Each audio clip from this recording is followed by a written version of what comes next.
Hey there, welcome back to Champions and Legends, the podcast with me, Courtney Wallace. Now, in this episode, we do a two-part on the state of boxing locally. From the relatively recent heights of the Contender Series, just over or just under a decade ago, where's the sport right now? What is happening?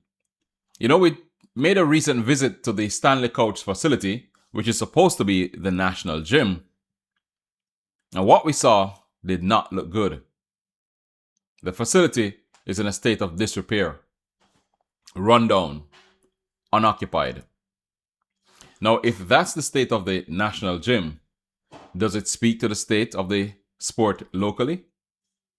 We caught up with former boxers, Raymond Tough Skin Gordon, Sakima Mr. Smooth Mullings, and Carl Bruising Grant. Of course, Carl was pulling no punches. He spoke his mind. So stick with us. Two parts. The state of boxing locally. Here we go. I have nothing tonight now. No venom tonight, I have nothing.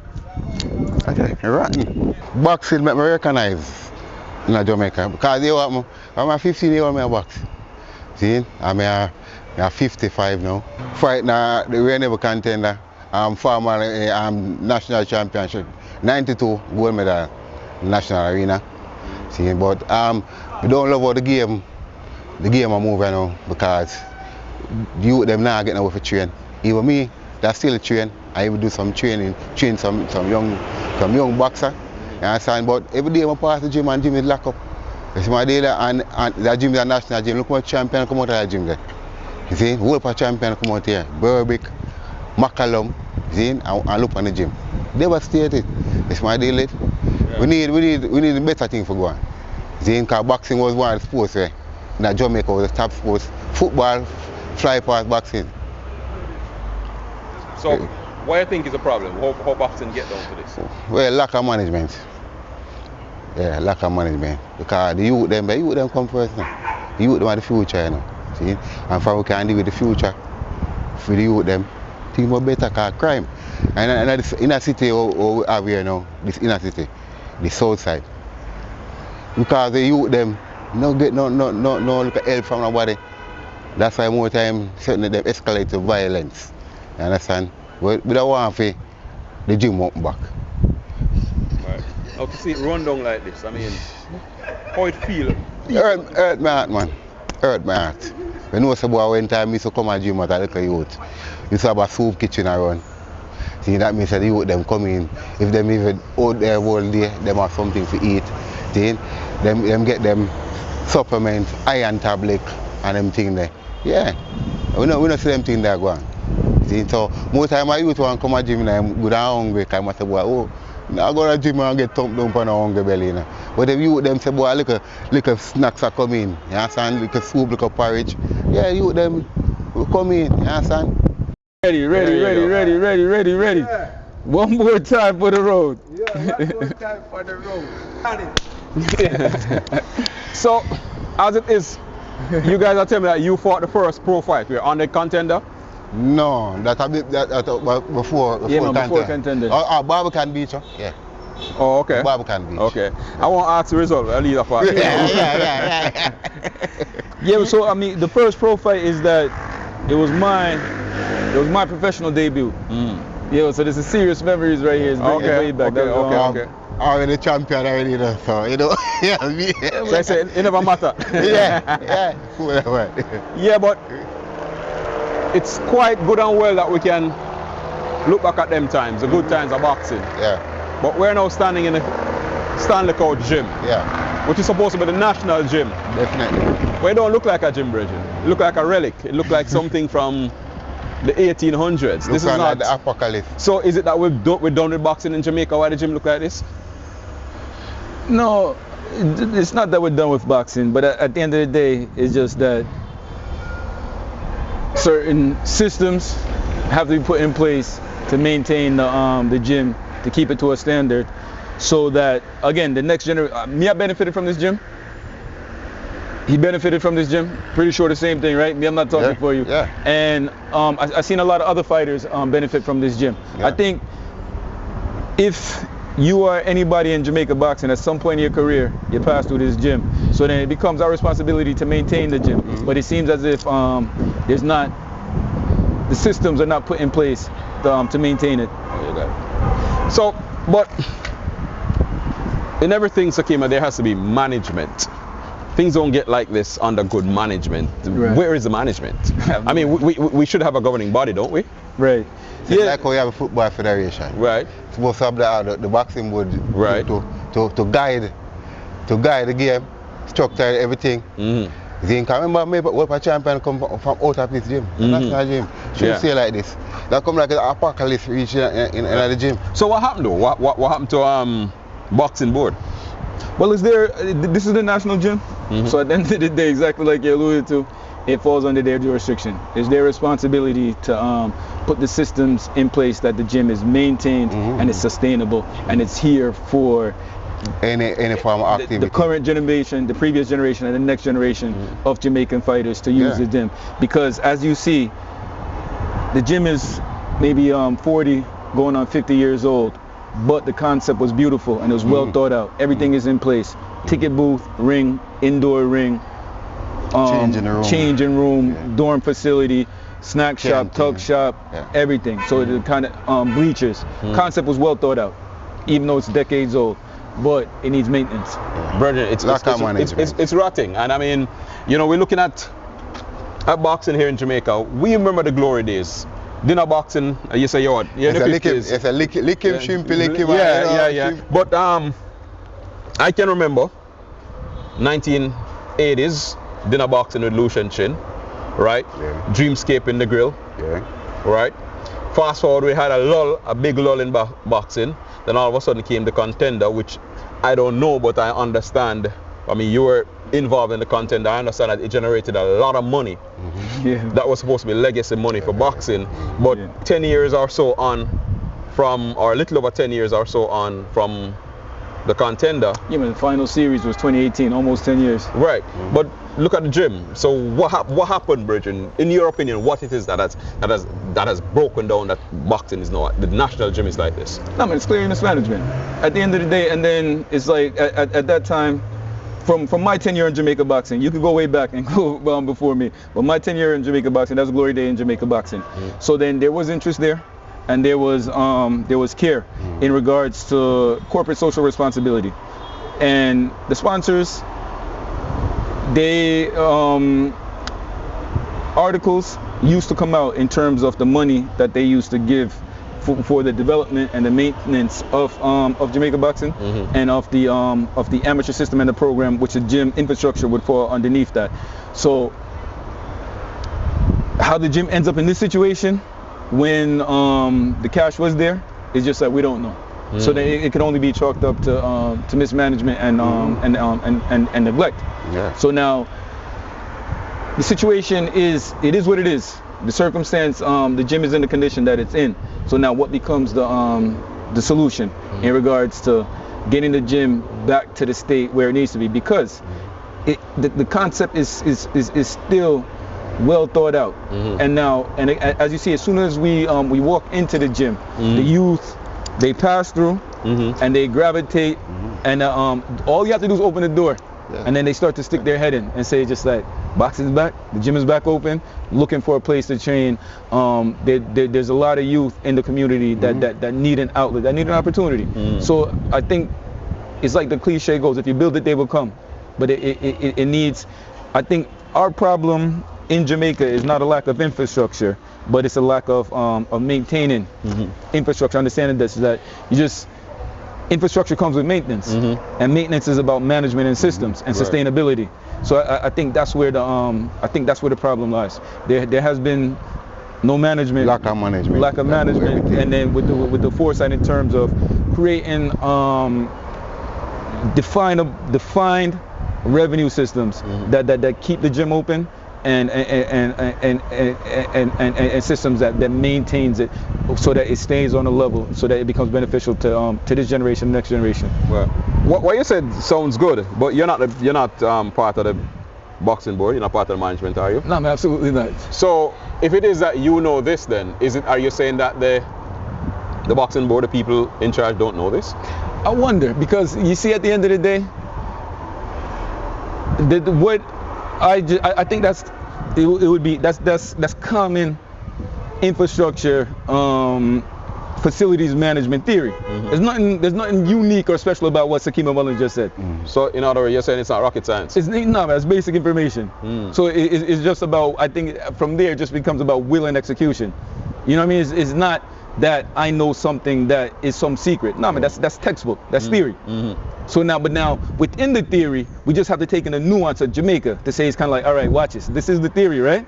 But we have to take the nuance of the situation and to say we might have to tweak it a little bit there and tweak it a little bit there. Adjust a little bit there, pay attention to the KPIs and make the adjustment there. And then it's not rocket science, as you say. And then I think that just becomes the blueprint for infrastructure on facilities management. Yeah. But just looking around the, I don't even want to call it, I really can't call it a gym. No. But we have even corporate signage here. Is it that corporate hasn't showed up for boxing, or boxing hasn't showed up for corporate? No, and again, to be fair and honest, based off of like my memory and what I clearly remember, they donated money, man. And those articles were in the newspaper every step of the way. Whenever they made significant contributions to boxing, they stated that. It was in the paper. Yeah, man, it was in the paper. So now, what was done with the money, that's so to speak. But to my understanding, there were many years where corporate did show up. Now, if they showed up for every year, I don't know. But then there was enough, because they got their publicity for doing what they were supposed to do, corporate social responsibility, stepping up and putting money where they were supposed to help. So, the government. I've always thought that the government has a responsibility to oversee even the boards. I mean, they can't govern and we know how that goes with the international bodies. But I mean, because like, Pitbull rightfully said, they call him tough skin too. He can't take lick, But they say in boxing, it's always better to give than receive. But you see, but here's the thing now. If boxing is for the youth and sports is for the youth, then what role do you think now does the government play, the political hierarchy play, in ensuring that the governing bodies are doing what they're supposed to do for the youth? I think that's one of the biggest hurdles to sport development in Jamaica, is that there's a lack of oversight on the highest level. So what you find is that you have sports federations are supposed to be democratic institutions. So they have the veneer of democracy with the language, the symbolism, and the iconography. But once you find that people get into positions of power, they dismantle democracy. Differently. They dismantle all democratic. There's no minutes, there's no term limits, there's no AGMs, there's no oversight, there's no independent audits. So now there's no governance, and you have rubber stamp boards. So now once you again, but clearly, again, the theory shows that this is a recipe for disaster, based off of human compliance within a system. Right, and history. It does not work. Yeah. But this is the system that every time that the men in a position of power get into position of power, this becomes their modus operandum. And you say just that, well, where in history does it show that this work? It doesn't work. So, but then within it, it needs oversight. There's no oversight body that comes in and regulates it and says just that, well, what you're doing is that you're the president of a public good, of an industry, of a sports federation in Jamaica. Again, which part of your revenue system comes from the government. So then you're beholden to the taxpayers. And you're more so than the taxpayers, you're beholden to your members. And again, within most of these systems, you don't have members and you don't have votes. And so then they don't represent the collective will of the stakeholders. But you pay tax, right? Yeah. And you pay tax. Absolutely. So let me ask you a question. Every step of the way. So taxpayers' money, would you be happy with your taxpayer dollars being managed like this? No. You say, come like not getting value for a dollar. Yeah, true. True that target. Yeah. Yeah, but so, I mean, there's serious governance issues. And within the governance issues, it's proven that the leaders of the sports institutions, organizations cannot police themselves. So we need somebody to police them. Independent. We need, Independent. Yeah, we need independent. You need oversight. Right. So it sounds to Kimi that you have a handle on what's wrong. Well, how do we make it right? Again, so it's very simple. The theory is there, right? But then theory is theory. Practical execution is the thing.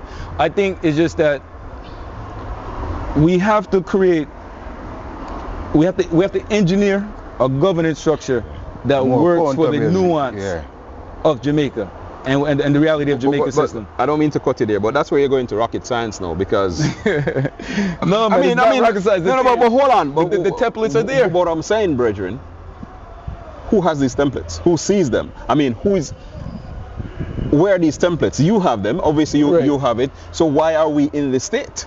Well, because I mean, remember the question now is how do we fix it? Right. How do we get the templates to be actually implemented? Right. But again, it's just that I think at the leadership of these organizations, I'm not sure if the right people are in the position of power that absolutely care and that even have the time or the energy to research and to find the templates and to tweak them so that it works for Jamaica. Well, when you said these institutions, it sounds to me like you're going broad. Yeah, I'm gonna bring this right back to boxing. Because you mentioned something about presidents for life and all of that.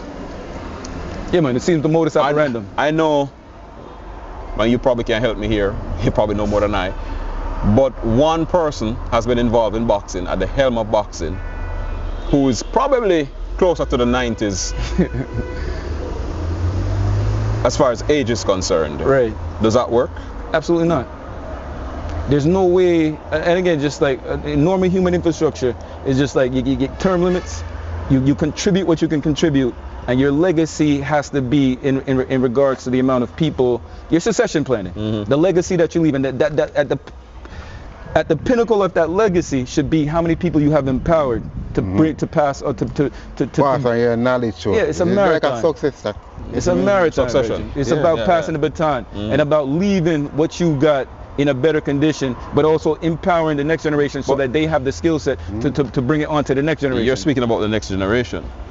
If you have somebody in leadership who's in their 90s or close to their 90s, that person would have basically seen 3-4 generations. Do you believe that people at that age, so to speak, because you know what they say, you can't teach old dogs new tricks. Right. Times have moved on. Right, exactly. Things have changed. There have been evolution. Can't keep up with technology.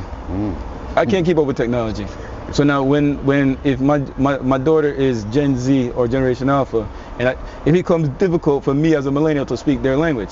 So now if you're 90, we're talking about the silent generation. We're not talking about Generation X. We're not talking about baby boomers. We're talking about somebody from the silent generation. So it's kind of like, it becomes, at 90 years old, it becomes an indictment of failure, where if you have a succession plan to pass on your legacy and empower the next generation. So then your legacy, the hallmark of your legacy and the number one KPI that's supposed to be measured is that what was your succession planning, what is your legacy, and how many people have you empowered? So we're speaking of legacy. Stanley Coach Gym, how long has it been around? To my understanding, it's sometime in the 70s. And this was a gift from B&G, and again through my travels, Cuba, walk into Stanley Couch Gym, walk into the gyms in the Cuba, it's just like, okay, it's the absolute same model. So it's an old gym, at least 30 years. That's what I was getting at. But we look at the state of the gym right now, and you mentioned legacy. Is that the legacy? No, because again, this gym. No, I'm asking you. I'm not asking of what the legacy is supposed to be. Yeah. I'm asking of what it is as it is right now, as we speak, 2026. As of right now, the gym is in a deplorable state. So that's the legacy. Right. And so it needs some exactly. It needs some attention. Yeah. But then I think collectively, if we come together, it's just like it's not a big fix, but it needs to be fixed, and it needs to be systems have to be put in place to maintain. Okay. All right. So obviously, if the national gym is in a state of disrepair, then it stands to reason that the sport itself at the national level, Yeah. I mean, I don't know, hand in hand, right? Yeah. So, and I mean, you said the fix is not difficult. I know you're working on some things. Tell us about what you're working on to make some things right with boxing. Well, you see, again, Sir Wallace, the theory says the pillars that you're speaking about, like for a national federation to move forward, you need recruitment, personnel recruitment, athlete recruitment, coach recruitment, officials recruitment, manager, training, personnel recruitment, right? And that's only one pillar. After personnel recruitment, you need infrastructure, and that's what we're talking about here. After infrastructure improvement, you need regular scheduled competition. After regular scheduled competition, it has to be funded. So now, as you said, the pillar that I'm currently working on is the regular scheduled competition, and that would be the program that we started off is Spar Wars, and then you can look out for the first staging of that coming up, coming real soon, and it's a concept that we came up with to say that, again, you know, we can't take on all the pillars: athlete recruitment, infrastructure development, regular scheduled competition, and also funding. But then what we can contribute to at this point is regular scheduled competition, because there is a group of fighters, there is a generation of fighters that are not competing regularly, and for them to develop into high performance athletes to represent us and make us proud on the international stage, they have to compete regularly. So then that's what Spar Wars is supposed to be. It's supposed to be a competition that sets in regular scheduled competition to keep our athletes competing, so that they can develop and they can represent us well on the international stage. So talk to us now about, I mean, but in all of that, you can find the fighters. I mean, people can step forward, they want to be fighters, but no, they have to be trained. Yeah, man, coaching. So we're the coaches, we're the trainers. Again, within the first pillar, the athlete recruitment, also the most important recruitment, it becomes the coaching recruitment. So because, again, based on the research and the study, when you question Olympic athletes and then you ask them what was the number one contributing factor to you becoming an Olympian or to you medaling, it's not the infrastructure, it's not funding, and it's not regular scheduled competition. It's coaching. Coaching. So then, again, this administration has to really look at Stop right there, bro. Stop right there. You said don't finish. No, hold on. You said not infrastructure. It's not infrastructure. Yeah, but we've always heard in Jamaica that we don't have the infrastructure to create champions. The number one. So we've been told that we're too poor to have the infrastructure. No, but the outlier becomes deliberately and intentionally. MVP doesn't have the best infrastructure up there, but they produce Olympic level athletes every year. So then that squashes that rubbishes that argument. Deliberately and intentionally, they don't have the best infrastructure up there, but they have a brilliant coach and they have systems, a system of excellence. So then they're able to produce Olympic quality athletes. So you've rubbished the argument. So essentially what has happened... MVP rubbishes the argument. Sakima has... Well, he's using MVP, but then MVP is not the only one. Of course, it was a satirical question. We know that it's not true. Because, I mean, especially for boxing. Boxing is not a sport of fancy equipment. No. I mean... And again... Listen, you can build weight. Boxing is like a gladiator. Yeah, if you want to build weight, you get some concrete and some paint can, and you build your own weights and you... And build all a sandbag and punch a sandbag, you know. Anything. But and then even at the highest level though, a boxing gym is cheap to build and to maintain in comparison to other sports infrastructure. True. It's a million times cheaper than the football team and field, and again a world-class track. Boxing gyms are cheap to build and to maintain in comparison to other sports. True. Wow. True. So Spar Wars is your effort, your early effort to get an input into the sport. Because for those of you who don't know, Sakima himself is a boxer, professional boxer, former professional boxer. Tell us about your record. 26-3, right? 4 away from the Dirty 30 club. But then, circumstances, situations, if the time is right, we'll come back into boxing and try to get those other 4 wins. But right now, stepped away at 26-3, 18 knockouts. So now I know you're trying to transfer that now into helping other boxers to get to 30, 40, and even world championships. Right, and then wholeheartedly, I believe that given the right opportunity, Jamaica has the correct gene pool and talent pool of athletes to be world-class fighters. And again, we've seen that. That's Glenn Johnson, that's Lennox Lewis, that's Errol Spence, that's everybody who has come through, like born, bred, raised Jamaican, or born within the diaspora through heritage. We have the gene pool to compete at the highest level, but with the lack of infrastructure, physical infrastructure and intangible infrastructure, we won't be able to compete on that level. Yeah. But if the infrastructure is put in place, we could dominate boxing. Okay. And yeah, we've I mean, you speak of like Nicholas Walters. He pretty much his career was based here. I mean, he went overseas after a while because but his early career was here when he was dominating the Caribbean. He was being trained here. Never had any fancy gym. So, you're right. But Spar Wars, we wanna wish you all the best with Spar Wars. Just let us know, what it is that we can do to help, because we love the sport of boxing, but not just for the sport, the entertainment of the sport. We know that for every thing that you do for the youth, like Benefits. you mentioned earlier, the youths will come. It will give them something to do, occupy them time. The devil finds work for idle hands. So give them a gloves, pair of gloves, and let them fight it out in the ring. Even a while ago, some youth, they get what, and youth them come in and say, we see it on the show, man, the room where the bedroom run go for the mother. You understand? So the people them watch the thing, must have no video them see the gym in, so people are see what go on. So from the get what they might come, they might show up. Yeah, they might show up. Yeah, they show up. Well, all right, brethren, like I said, I want to wish you all the best with your endeavors, and if there's anything we can do, please. No, man, absolutely. And then everybody out there watching, it's Spar Wars.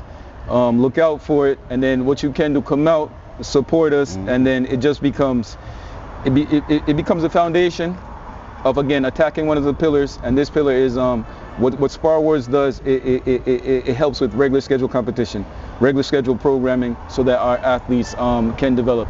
And I think boxing nationally, on a national level, is as Mr. Wallace has mentioned, Mr. Gordon is mentioning, it's untapped resource in terms of what you find when you allow our youth to come into boxing is that they come in for all type of reasons. Who has been bullied comes in, and who is the bully comes in. But at the end of the day, everybody leaves a champion, because what the Chamber of Truth teaches you is that you're not going to go back out there into society, and you're not going to be the bully, and then you're going to develop confidence so that you won't be bullied, right? So again, this is why even on a national level that we should be investing more into our boxing gyms, and we should take boxing more seriously. And again, when it comes to what's next for Jamaica in high performance athletes, when there's no more sprints, when there's no more medals for us to win in the sprints, and now that we're doing very well in the field events and the jumps, boxing is the next horizon. It's boxing where the next set of medals are going to come from. Hey. So we need to pay attention. Hey, I don't mean to cut you there, but remember that our best performing field athletes recently decided to switch allegiance. And I have an entire program on here with Dwayne Extel, where we spoke about it, and that one is entitled "We're Not Poor, We're Just Poorly Governed." Yeah, true. Right. And I mean, there's no way that we should have that kind of a national treasure and we lose it. Under no circumstances. Yeah, we know we have a plethora of talent, but it doesn't mean that any should die so that another one rises. There's no reason for it. Absolutely not. Yeah. All right, so hey, that's our chat with Sakima. Hey, look back at the content. Raymond, Thickskin, Gordon. Give us a lot of entertainment, and thanks for that, Brethren. Yeah. Thanks for that. We're always happy, especially in boxing and combat sports, when at the end of it, we can stand up and talk to the boxers. They're still in the right minds. Physically, we're still good. And you see him right there, right? You guys remember, this was fight 1 for me. If you want to see the rematch, put it in the comment section if you want to see the rematch, right? Spar Wars 2. I'll promote it. I appreciate it.